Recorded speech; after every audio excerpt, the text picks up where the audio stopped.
Welcome to The Explainer. So, today we're investigating a super common mystery. Why does real life suddenly feel, well, impossibly slow after an hour of vertical scrolling? Seriously, if you've ever experienced that weird cognitive lag right after putting down your phone, trust me, you are definitely not alone. Let's jump right into it. Just think about it for a second. Why is it that reading a book, talking to a friend, or, just doing some homework feels physically harder after watching an endless stream of short videos? You sit down to read, and all of a sudden a single paragraph just feels like this insurmountable mountain. It's like your brain is desperately craving a fast-forward button that literally doesn't exist in the real world. To figure out why this happens, we actually need to clear up a massive misconception about how our attention works in the first place. Okay, so you've probably heard this famous claim floating around that human attention spans have dropped to just 8 seconds. It's one of those statistics that gets repeated everywhere, right? From major news outlets to giant corporate presentations. And man, it sounds absolutely terrifying.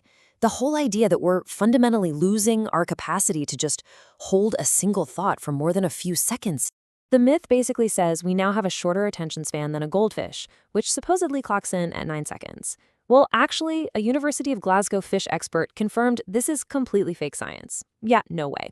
It turns out goldfish actually have pretty excellent memories, so hey, don't feel too bad about yourself just yet. That 8-second human statistic, it was entirely made up.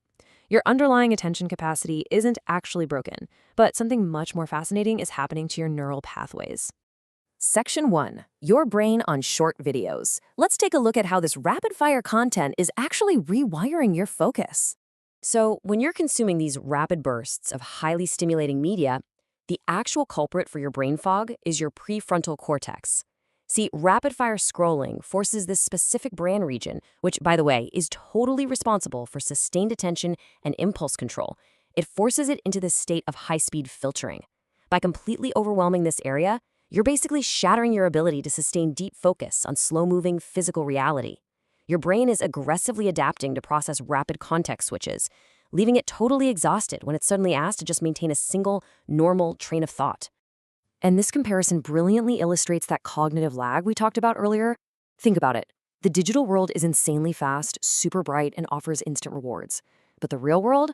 Well, it's relatively slow, it's quiet, and it basically operates entirely on delayed gratification. So when you finally step away from the screen, the three-dimensional world just seems dull and disorganized simply because your brain is still expecting that hyper-stimulating, perfectly curated digital stream.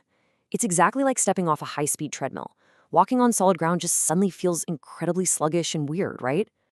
Moving on to Section 2, the dopamine anticipation trap.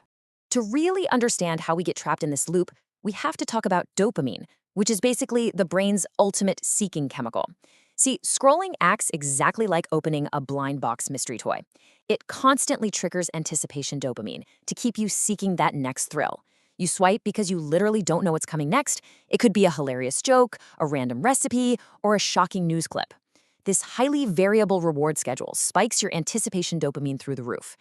But, and here's the catch, it rarely ever provides the completion dopamine that actually makes you feel calm and satisfied. You know, the feeling you get when you finish a great book or finally put the last piece into a complex puzzle. So, the really crucial takeaway here is that without a proper completion cue, your brain literally doesn't know when to naturally stop.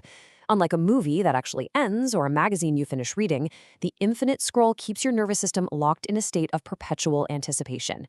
You're basically suspended in this psychological neutral zone. And eventually, this can lead to a mild shutdown state where you just feel completely checked out. Not because you're resting, but because your nervous system is literally disconnecting just to avoid the overwhelming input. Which brings us to Section 3, directed attention fatigue, also known as the brain drain. Okay, so eventually your brain's inhibitory system gets wildly overworked trying to filter out all these rapid digital distractions. But hey, here is the really empowering news. Your brain is not broken. It's not permanently damaged.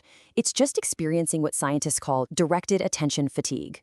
Honestly, just think of it as a temporary tiredness of your focus muscles. Just like your legs feel completely like jelly after running a marathon, your inhibitory attention mechanisms get entirely exhausted from actively suppressing that constant barrage of microstimuli on your feed. Let's look at some of the hard data on this. A fascinating study highlighted in the Times of India showed that heavy short video users have significantly lower theta brainwaves in their prefrontal cortex. Now, these 4 to 8 hertz electrical oscillations, they are the exact brainwaves required for sustaining focus, suppressing distractions, and exercising self-control.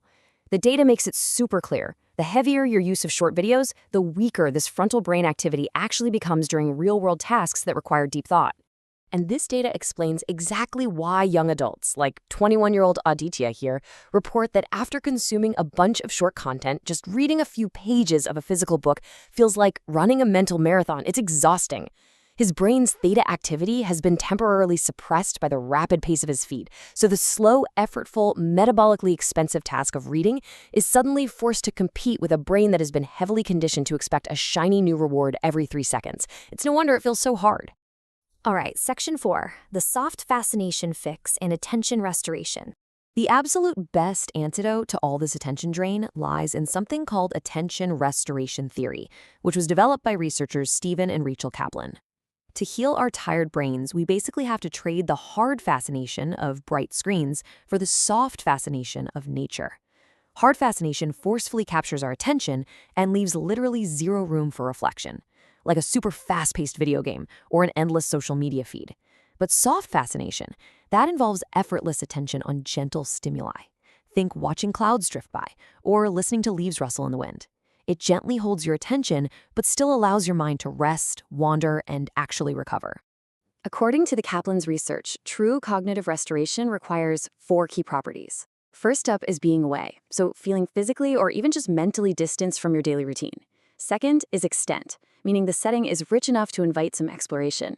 Third is compatibility, basically an environment that actually fits your goals and feels right. And finally, fascination, which is that soft, effortless interest we were just talking about. And you know what? A simple walk in a quiet park beautifully checks off every single one of these boxes. Which leads us to our final part, Section 5, reclaiming your focus with an actionable reset. Look, we definitely aren't here to villainize technology. We just want to figure out how to reset our brains without any of the shame or guilt. You can totally regain your agency by simply noticing when you're stuck in one of those scrolling loops.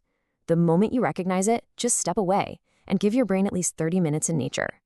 Meta-analyses of the scientific literature actually show that 30 minutes or more of nature exposure provides the most consistent cognitive recovery for directed attention fatigue. It literally gives your default mode network the time it needs to sync back up. And it finally gives your prefrontal cortex the rest it so desperately needs. So I want to leave you with this final, somewhat provocative thought for our explainer today.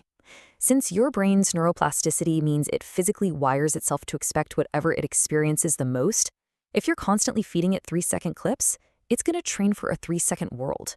So looking ahead tomorrow, what are you training your brain to expect? Thanks so much for exploring the fascinating science of focus with me today.